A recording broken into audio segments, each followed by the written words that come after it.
Merci beaucoup Laurent, merci beaucoup pour l'organisation de ce colloque parce que c'est quand même toi qui as fait à 99,9% l'organisation de ce colloque. Donc vraiment merci beaucoup. Je suis ravi d'être là. Je te laisse te présenter. Ah ouais, je peux faire ça aussi. Enfin, merci, merci Laurent. Et pour la petite anecdote, l'origine de ce colloque est issue en fait de la thèse d'Adèle de Baudouin, qui est ici, où on a tous été réunis avec Laurent et Pierre pour son jury de thèse. Et le point de départ, en fait, c'est c'est essentiellement cette thèse à la croisée entre électroacoustique et écoacoustique. Moi, je suis enseignant-chercheur au Muséum national d'histoire naturelle, où on a une équipe qui s'appelle EAR pour Eco Acoustic Research.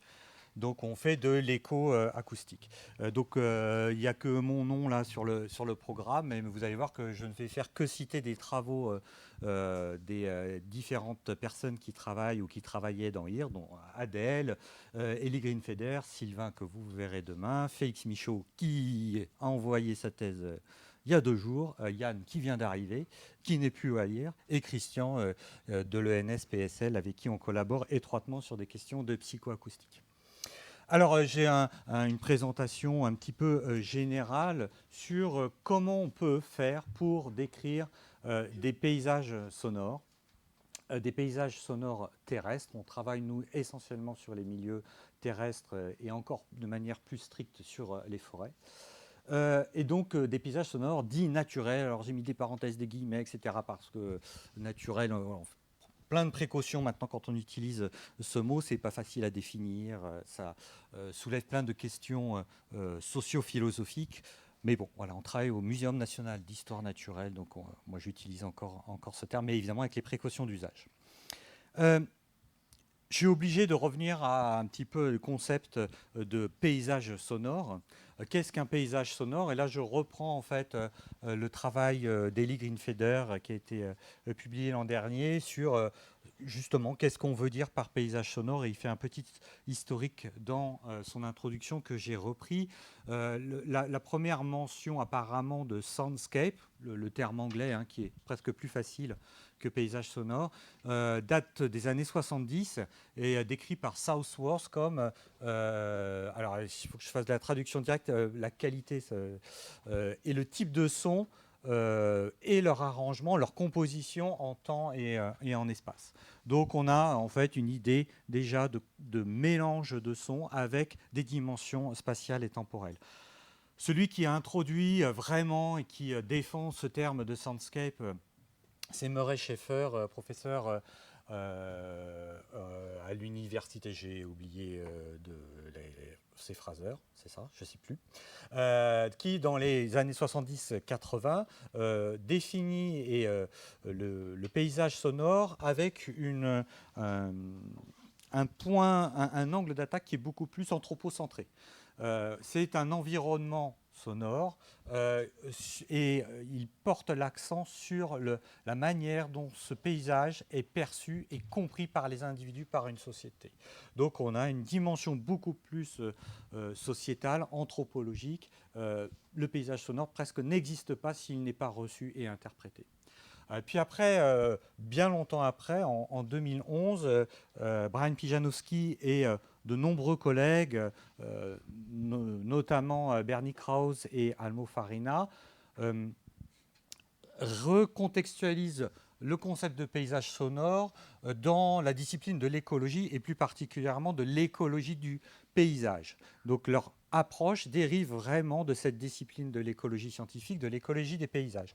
Et là, ça devient une collection de sons biologiques, géophysiques ou anthropogéniques qui émanent d'un paysage, le terme est important, qui va varier en espace et en temps. On retrouve Southworth et qui là vont réfléchir, j'arrive pas à traduire directement, hein, représenter des processus importants des écosystèmes et des activités humaines. Donc là, on va réallier nature et culture, mais on a une approche beaucoup plus écologique. Elie, après, dans son papier, repropose une autre définition comme la simple collection de sons individuels qui représente, souligne une association complexe de sources sonores et de filtres acoustiques également, qui sont affectés par un ensemble de facteurs environnementaux. Je crois que la conclusion de tout ça, c'est que finalement, un paysage sonore, c'est un concept qui est discuté, qui va varier selon les disciplines qui s'y intéressent. Et c'est aussi un objet qui est compliqué, qui est multidimensionnel, et sa description n'est pas du tout simple. Et vous allez voir qu'il n'y a pas de solution miracle. Il y a plusieurs approches possibles. Et j'aurais pu presque changer le titre de ma communication et pas qu'est-ce que j'ai mis déjà? Je ne sais plus. How to describe. On aurait pu mettre can we describe en fait. Est-ce qu'on arrive finalement à décrire ces paysages sonores? C'est une vraie question. Alors, si je pars de concepts aussi, en suivant encore ce qu'a produit Elie, quand on parle de paysage, on pense tout de suite à quelque chose de visuel. On a en tête une image, un paysage naturel ou pas. Évidemment, je m'intéresse plus au paysage naturel. Voilà une représentation d'un paysage, c'est dans les Pyrénées, c'est le mont Canigou en arrière-plan. Mais on peut évidemment avoir une image sonore, une représentation sonore de ce paysage, et une première approche, une première définition pourrait être de paysage sonore dit distal, qui représente en fait la distribution globale des sons en espace et en temps dans un lieu défini et à un temps défini, en prenant en compte les effets de propagation des sons. Donc c'est un peu tous les sons qui émaneraient de ce paysage visuel. Mais maintenant, si je me déplace évidemment dans ce paysage, il va y avoir des sortes de micro-paysages. Si je me place dans la prairie, je vais plus entendre les insectes, par exemple, si c'est en été. Si je vais dans la vallée, qu'il y a une rivière, je vais plus entendre l'eau. Si je vais dans la forêt, je vais plus entendre les oiseaux, etc. Si je vais en altitude, je vais avoir à chaque fois un autre paysage. Donc c'est ce que Elie a appelé des paysages sonores proximaux. On passe au pluriel parce qu'il y a toute une quantité de paysages proximaux. À chaque fois qu'on va se déplacer en temps et en espace, on va avoir des paysages proximaux qui vont différer. Donc c'est la collection de sons qui se sont propagés et que l'on va pouvoir, qui vont arriver à un endroit donné dans l'espace. Et ces sons ensuite sont perçus, sont interprétés, soit par des machines, une intelligence artificielle va faire une interprétation des sons qui auront été enregistrés, un humain va capter ces sons, va les recevoir, va les interpréter, un orthoptère, une cigale, un oiseau va aussi percevoir ces paysages et va en fait les utiliser pour sa propre vie, sa propre survie. Et là on parle de paysages sonores perceptuel ou perceptif. Christian, tu me corriges? Merci, je ne sais jamais. Perceptif. Donc avec cette intégration finalement du processus auditif. Donc autant d'individus que de paysages sonores perceptifs. Alors comment on peut décrire tout ça? Quel type de descripteur, quantitatif ou qualitatif, mais objectif, on peut avoir? Et là, ça va dépendre vraiment, en fait, j'ai raisonné en termes de discipline. Selon la discipline dans laquelle vous évoluez, il va y avoir des descripteurs qui vont être différents. D'un point de vue historique, les paysages sonores ont été, c'était pas dans l'historique d'Elie, mais sont surtout concentrés au début sur les paysages sonores urbains ou périurbains, très anthropocentrés. Et donc on va avoir des descripteurs qui sont plutôt liés à des questions d'urbanisme. Après, on va avoir des descripteurs qui sont vraiment liés à l'écologie, ce qu'on a pas mal développé au laboratoire, puis des descripteurs psychoacoustiques, dont Christian va vous parler. Moi, j'ai vraiment survolé ça, c'est juste une slide, et des descripteurs qui viennent de la musique, de la musicologie. Et pareil, là, c'est Adèle et Pierre Coupry qui vous en parleront. Alors, j'essaie de faire un peu une liste de ces descripteurs pour vous montrer un peu les outils qui existent. C'est une sélection, évidemment, ce n'est pas exhaustif du tout. Là, c'est un exemple d'analyse de paysages sonores urbains, de paysages sonores perceptifs, comment les personnes, les individus humains peuvent percevoir un paysage sonore dans une ville, ici dans des zones particulières, des zones calmes. C'est une étude de Lavandier et de Lettres de 2015 de l'université de Cergy. Et ça repose en fait sur des questionnaires qui essayent d'estimer en fait la perception émotionnelle, la valence émotionnelle dans ces zones calmes urbaines. Donc on pose des questions qui sont prédéfinies et on demande une réponse sur une échelle qualitative. Entre -5, je suis en désaccord total, jusqu'à +5, je suis complètement en accord. Et après, on fait des analyses statistiques de questionnaires un peu classiques, de réduction de dimension avec des ACP ou autres, qui nous permettent de décrire finalement la perception de ces paysages sonores, en l'occurrence urbains. Donc on est dans du qualitatif, du perceptif, avec une valeur émotionnelle. Après, il y a, toujours dans le milieu urbain, ce qu'on appelle des cartes de bruit. En anglais, c'est noise modeling. On va établir des cartes qui vont vous indiquer un niveau de bruit en décibels. C'est seulement l'intensité sonore qui est mesurée et pas d'autres paramètres. C'est quelquefois très simplificateur, hein. C'est qu'une seule variable qui est juste une idée du niveau sonore, mais ça ne nous dit pas les propriétés des sons qui sont perçus. Donc ça ne repose pas sur des mesures de terrain, ça repose sur des modèles mathématiques qui prennent en compte la géographie finalement de ces endroits, sur les activités notamment humaines, des transports très souvent.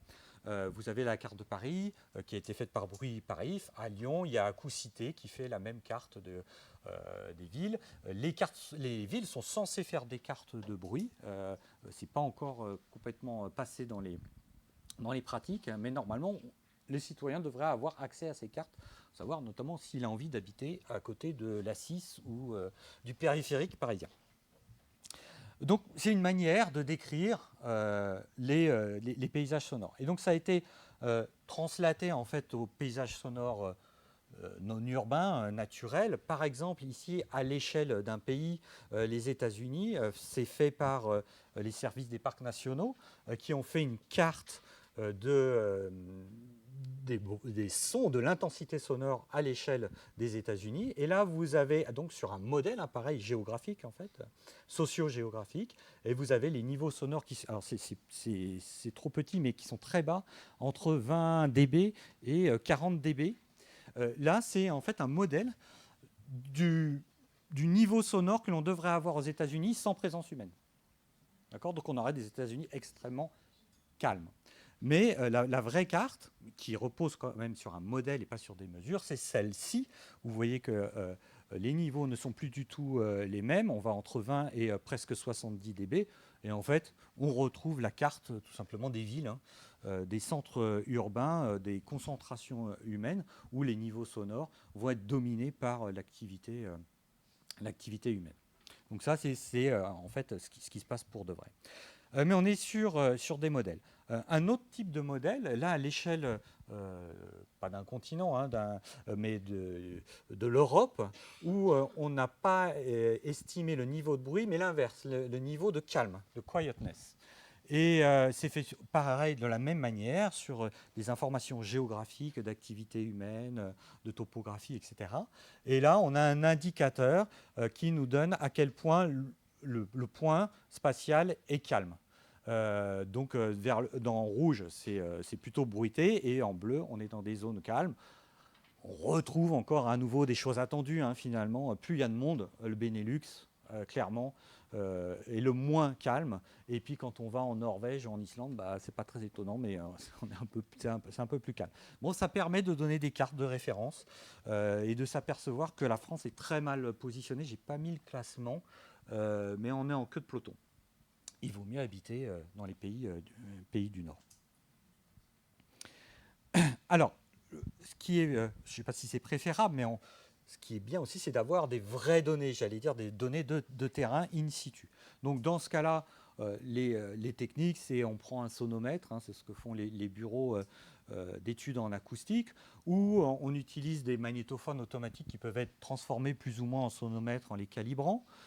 Et là, il y a un effort fait par c'est l'université du Michigan, de l'ouest du Michigan, de voir à quel point on pouvait décrire, d'un point de vue d'intensité, encore une fois uniquement, une prairie, une forêt, et là un milieu urbain alors avec plus ou moins de microphones, de 4 à 12, et évidemment la résolution spatiale augmente quand on augmente le nombre de microphones. C'est pas fait souvent finalement ça, parce que c'est quand même assez compliqué à développer, et on reste sur des aires finalement assez petites par rapport aux cartes que je vous ai présentées, qui sont à l'échelle de l'Europe ou d'un pays entier.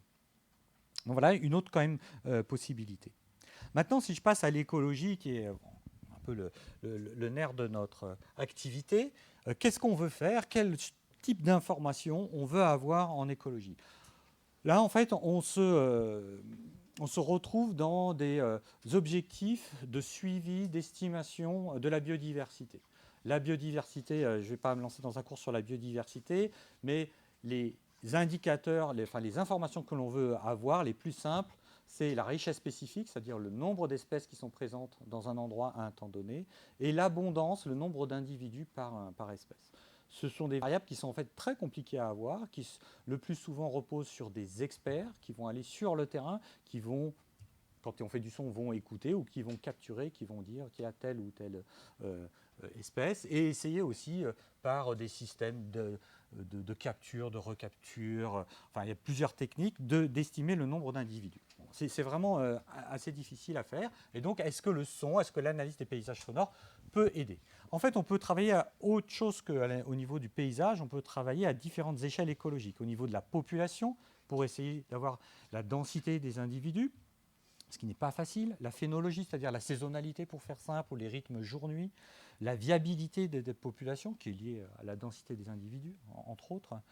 On peut travailler à l'échelle des communautés, comprendre la composition des communautés écologiques, les dynamiques en espace et en temps. Au niveau du paysage, on se retrouve avec la définition de Brian Pijanowski et ses collaborateurs sur l'hétérogénéité d'un paysage sonore, d'un paysage, les connectivités. Je ne sais pas si vous avez entendu parler de trame bleue, trame verte, etc. Il y a une trame sonore, une trame blanche aussi. Et au niveau encore plus large des écosystèmes, comprendre leur structure, leurs fonctions et potentiellement les services qu'ils peuvent nous rendre pour avoir une posture encore anthropocentrée. Donc d'une manière générale, on essaye de décrire un état écologique et avec cette idée quand même d'avoir une forme d'application, d'utilité pour gérer, j'aime pas forcément ce mot, ces milieux naturels, pour les préserver, pour éventuellement les restaurer, pour faire de la translocation, c'est-à-dire qu'on va bouger des animaux d'un endroit à un autre pour renforcer la biodiversité. Mais voilà, l'idée là, c'est de traiter des questions d'écologie, de biologie de la conservation par le son. Alors comment on fait? Il y a plusieurs stratégies possibles. La première, c'est d'essayer de trier grossièrement les grandes catégories sonores qu'on a dans un paysage sonore notamment. Alors, c'est ces grandes catégories qui ont été définies par Bernie Krause en 1987, qui ont été un petit peu après rediscutées par Tim Muley en 2015.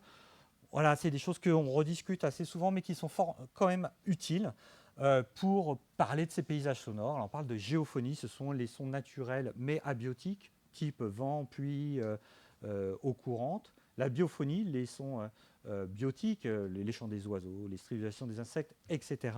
L'anthropophonie, les sons humains, mais je vais dire naturels, la voix, les frottements, les sifflements. Et puis la technophonie, qui sont les sons d'origine humaine mais liés aux machines, aux outils. Donc là, c'est une petite distinction qu'on suit en fait Tim Muley, qu'on fait maintenant avec toujours cette question de rapprochement nature-culture, parce que c'était très dichotomique, l'anthropophonie ne faisait pas partie de la biophonie, mais l'humain est un animal et devrait être dans la biophonie aussi. On pourrait glisser cette partie de l'anthropophonie finalement dans la biophonie. Voilà, c'est sujet à discussion. Bon, tant qu'on définit bien, je pense qu'il n'y a pas de problème. Alors justement, voilà, Tim Muley a fait une analyse de paysages sonores qui illustre une première technique qui est hyper simple, c'est nos oreilles. Finalement, on ne fait pas beaucoup mieux pour un moment que nos oreilles, mais évidemment, elles sont difficiles à utiliser. C'est coûteux finalement. On est en Alaska, dans une petite péninsule de l'Alaska, où il a beaucoup enregistré. Vous ne voyez pas bien, mais les différents points, ce sont des enregistreurs qu'il a mis de manière pas forcément permanente, hein, c'est un échantillonnage rotatif. Et après, il a écouté une partie de ces enregistrements, simplement. enfin tout simplement, le pauvre. Ça a dû lui prendre pas mal de temps, mais il a une description du paysage sonore qualitative en termes de trafic, de compresseurs, d'avions, de motoneige, d'autres bruits, puis après des oiseaux, etc. Et comme ça, il arrive à décrire le paysage sonore d'une manière quantitative et qualitative, j'allais dire. Et après, il a pu faire un modèle avec des informations sur le paysage géographique, physique, en lien avec ce qu'il a écouté, pour prédire l'importance de la biophonie, de la géophonie et de la technophonie sur le territoire qu'il a exploré. Donc on obtient des cartes par catégorie de paysages sonores. Alors, on peut aussi, l'oreille c'est bien, mais c'est compliqué. Évidemment, maintenant, c'est la technique là, en pleine vogue de l'intelligence artificielle. Donc, on a commencé à faire ça il y a maintenant, enfin non, c'est publié en 2022, mais c'était en 2019-2020, à utiliser des premiers réseaux de neurones hyper simples, le plus simple possible. Donc, c'était avec Ellie aussi pendant son master où à partir de descripteurs de MFCC, bon, je ne sais pas si vous connaissez des coefficients Kepstro, de pouvoir identifier automatiquement si dans un paysage sonore on a un passage d'avion, s'il y a du vent, de la pluie, de la biophonie ou rien. On pourrait passer longtemps sur la définition du rien, mais on ne distingue plus rien, on n'entend plus rien. Et ça a permis, donc avec un réseau de neurones hyper simple, hyper léger, c'est une ligne de code, de déterminer les proportions de ces catégories dans un paysage sonore d'une forêt du Haut-Jura et de révéler notamment que le son dominant, c'était l'avion. Voilà. Donc, un premier résultat, on peut aller évidemment plus loin, Christian montrera peut-être plus de résultats après, mais on peut voir les variations temporelles de ces différents sons, notamment les avions, dont les variations temporelles au cours du cycle jour-nuit de 1h du matin à minuit sont concomitants avec ceux de la biophonie et que le silence en fait est opposé. Il y a du silence quand il n'y a plus d'avion et qu'il n'y a plus de biophonie, essentiellement des oiseaux. Mais on observe que les bruits d'avion sont présents en même temps que les sons d'oiseaux, donc source potentielle de pollution sonore. Maintenant, Yann va me suivre juste après, donc il va vous détailler ça. Une autre approche possible de description par catégorie de sons dans le paysage sonore en utilisant de l'intelligence artificielle, là, un réseau de neurones CLAP qui va mettre en contraste des données audio et des données textuelles. Mais Yann va vous détailler tout ça, qui vous permet en fait de détecter, alors vous ne voyez pas du tout là, mais c'est différentes catégories de sons beaucoup plus fines que vent, pluie, biophonie. Ça va être des différents niveaux de vent, des différents niveaux de pluie, animaux domestiques, grenouilles, insectes, etc., voix humaines, musique. Et donc on a une description beaucoup plus fine, là c'est une carte d'activation de ces sons au cours du temps, et qui peuvent être après regroupés selon les 4 catégories que j'ai définies tout à l'heure, biophonie, géophonie, anthropophonie et technophonie. Ça nous donne des indices écoacoustiques par contraste. Mais donc je renvoie à la présentation de Yann. Ce sont ces résultats, donc il les présentera. Ça nous conduit à cette idée d'indice écoacoustique. Alors, qu'est-ce que c'est que ces outils Il y a une première famille d'indices qu'on appelle des indices alpha. Ça dérive en fait des indices de biodiversité. Alpha, c'est-à-dire qu'on va, à partir d'une entité, à un temps donné, à un espace donné, essayer de trouver une valeur mathématique qui va résumer une partie du paysage sonore. Donc j'ai un paysage, j'ai un son, j'applique une fonction mathématique du traitement du signal, tout ce que vous voulez, et à la fin j'ai une seule valeur. C'est un peu comme si je résumais la météo par exemple par la température. C'est un résumé qui est un peu brut, mais ça me donne quand même une certaine information sur le temps qu'il fait. Je peux faire ça sur un endroit, sur un autre endroit, à différents temps, et je vais pouvoir après comparer mes indices dits alpha et pouvoir décrire comme ça mes paysages sonores. Alors, on avait créé un des premiers indices en 2008, et après, il y a toute une tripotée d'indices qui ont été créés. Il y en a plus de 70 qui fonctionnent plus ou moins bien, qui ont été plus ou moins, et j'inclus les nôtres, plus ou moins calibrés. Et donc, ils ont été beaucoup remis en doute. Mais Sylvain qui vous fera demain un workshop sur l'outil qu'il a développé avec Juan Ulloa d'analyse des paysages sonores, a développé là un nouvel indice qui ne repose pas sur l'analyse du son, mais sur l'analyse du spectrogramme, donc sur des techniques d'image, démontre qu'on peut avoir un bon indicateur, un indicateur fiable la richesse spécifique, donc une de ces variables écologiques dont je vous parlais tout au début. Donc c'est des outils mathématiques qui sont relativement simples à mettre en œuvre parce qu'il n'y a pas d'apprentissage, ce n'est pas très lourd à calculer et qui nous donnent une information qui est certes pas très détaillée, mais qui peut être utile à la connaissance des environnements naturels. Autre famille d'indices sont des familles d'indices dits bêta. Pourquoi ? Parce qu'en fait, ils vont faire des comparaisons. On va comparer deux paysages sonores avec une fonction mathématique et on va nous essayer d'estimer à quel point deux sons en fait, sont différents. Ça peut être en temps ou en espace. Là, on avait créé aussi en 2008 des indices de dissimilarité. Après Laurent Lelouch qui était passé en master chez nous, on a créé un autre qui est plus robuste, qui s'appelle la dissimilarité. C'est une distance de différence, de fréquentiel cumulé. Et qu'après Adèle a utilisé, que je pense que tu vas montrer après, sous la forme d'une représentation graphique circulaire qui automatiquement nous permet de mettre en lumière des structures fréquentielles dans le paysage sonore, ici notamment le chœur des oiseaux. Mais je laisse Adèle développer tout ça. D'autres exemples en dehors du laboratoire où on peut encore utiliser ces indices acoustiques, mais avec des couches, j'allais dire, supplémentaires.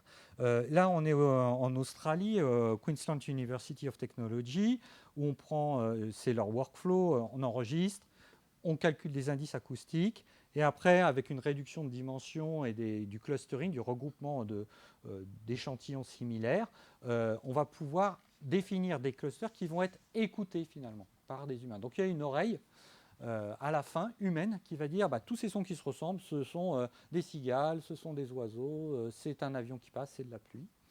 Et on peut visualiser tout ça. Donc voilà ce que ça donne, ces clusters, vous voyez. Donc on est dans un espace multidimensionnel et chaque cluster après a été écouté et tous ceux qui sont en bleu, ce sont du vent, en rose ce sont les avions et en gris c'est quiet, le silence. Donc l'effort d'écoute est complètement réduit parce qu'on n'écoute pas tous les échantillons, évidemment on va écouter quelques points du cluster qui vont être représentatifs du son. Alors, autre possibilité, on retourne à de l'intelligence artificielle qu'on va combiner aussi avec du clustering et des métadatas. Donc là, c'est le travail de Sarab Sethi à l'Imperial College of London. On part du paysage sonore, on utilise des réseaux de neurones déjà pré-entraînés dont on va extraire l'avant-dernière couche, qu'on appelle les embeddings. Donc on fait une sorte de réduction de dimension et que l'on va projeter dans un espace multivarié avec différentes techniques de réduction et de visualisation. Et on va pouvoir aussi faire du clustering. Et là, après, on affiche des métadatas que l'on a, des données géographiques par exemple, des données d'heure, de météo, et de voir si finalement ces espaces multivariés issus des embeddings sont structurés ou pas. Là, vous avez un exemple aux États-Unis, dans l'État d'Ithaca, vous avez la saisonnalité qui fait une forme de cercle qui semble structuré. Et là, c'est l'heure de la journée depuis minuit, et puis on fait le tour plus ou moins du cadran. Donc on peut retrouver une forme de structure dans le paysage sonore par ces techniques d'intelligence artificielle. Alors, autre effort, là on revient au laboratoire à nouveau avec Laurent Lelouch, qui n'est pas là d'ailleurs, non, qui aurait très bien pu être là parce qu'il est musicien, il est professeur au conservatoire de Montpellier. Donc il est vraiment à l'interface entre musique et science, et qui, quand il ne sait pas quoi faire, il fait encore de la science, et il l'a fait plutôt bien, et même très bien, et il a fait un petit réseau de capteurs, des petits magnétophones, des audiomos, petite antenne en fait d'audiomos, pour aller rechercher la localisation de sources sonores dans un paysage sonore, Là, on est en bord de rivière dans l'Est parisien, avec des techniques en fait, de spatialisation des sons. Donc ça, c'est une autre dimension de description des paysages sonores. On rentre dans la spatialisation dans le X, Y et Z. Alors, maintenant, on peut aussi vouloir aller plus loin. On était sur des grandes catégories de sons. Comme on est biologiste, on veut savoir qui chante, qui est là. Notamment, pas que les humains, mais les êtres vivants non humains. Là, il y a différentes techniques, maintenant un peu anciennes, qui sont plus utilisées, mais en fait, je ne sais pas trop pourquoi, hein, parce qu'elles fonctionnent encore bien. C'est toutes ces histoires de pattern recognition. Je sais à quoi ressemble mon son, j'ai une référence et je vais aller rechercher un son qui lui ressemble par des techniques d'analyse du signal. Donc là, c'est un exemple qu'a fait Manon Ducrotec, qui est en thèse maintenant avec nous, et surtout avec Biophonia. Et suivi de Toucan, lequel Ramphastos tucanus, voilà, je ne sais plus le nom français, qui fait, j'aurais pu mettre un son, ça aurait été quand même sympa, qui fait des petits cris assez communs en forêt tropicale. Elle a fait un petit identificateur par analyse du signal, et ça marche très bien. Et on peut décrire la phénologie selon l'heure et la distribution spatiale. Là, ce sont différents sites dans la forêt. Voilà, donc on sait qu'on va chercher du toucan. Il faut connaître le toucan, évidemment. On peut avoir une approche qui se rapproche un petit peu de ce qu'a fait Sarabsetti avant, où on va faire de l'analyse du spectrogramme, on va délimiter des aires, des régions d'intérêt du spectrogramme, les décrire avec différents types de features, de type analyse du signal, du Fourier, des ondelettes, tout ce que vous voulez en fait. Et après, on fait une analyse multivariée et on fait du clustering. Ça se rapproche vraiment de ce qu'a fait SETI, mais ce n'est pas sur de l'intelligence artificielle. Donc c'est ce qu'avait fait Juan Ulloa quand il était en doctorat chez nous. Un autre exemple, et là on arrive avec des clusters, avec des numéros sur les clusters, on ne sait pas ce que c'est. Évidemment, ce qu'on peut faire, c'est après écouter ces clusters et essayer d'identifier à l'espèce. C'est ce qu'on fait notamment des colombiens, si je me trompe, merci, des colombiens. C'est vraiment le même processus, délimitation de régions d'intérêt. On sort des features, on clusterise et après on écoute les clusters. Et si on a des experts, il faut avoir encore les experts qui puissent dire c'est tel oiseau, tel singe. Les insectes, souvent, on ne peut pas. Mais on commence à avoir une description vraiment précise du paysage sonore. On peut le faire avec de l'intelligence artificielle toute seule, sans rien d'autre, sans couche en plus, j'allais dire. Vous savez qu'il y a des applications qui sont développées, alors essentiellement pour reconnaître les oiseaux, mais c'est en train de s'ouvrir aux autres groupes taxonomiques. Il y a un peu cette star qui est Burnet, là avec une utilisation aussi par Sarabsetti, dans, je sais plus où c'est, à Taïwan. À Taïwan, où là, le réseau de neurones va vous suggérer des identifications spécifiques, parce qu'il a été entraîné pour reconnaître, en l'occurrence, ces oiseaux. Toujours est-il que ces outils sont à apprendre à utiliser avec précaution. Il faut vérifier évidemment leur validité et de mesurer des métriques pour voir à quel point ils sont juste dans ces identifications. Mais voilà, c'est évidemment aujourd'hui la solution qui est un peu la plus travaillée, qui est privilégiée dans les laboratoires. Nous, on a fait justement pour exemple un réseau de neurones, alors vraiment spécifique. Là, Sarabsetti, il était sur plein d'espèces, s'est concentré sur une espèce. Et je dis on, c'est Félix Michaud qui finit sa thèse. Sur la chouette de boréale, la chouette de Tegmalm, dans une forêt encore du Haut-Jura dans laquelle on travaille, la forêt du Rizou.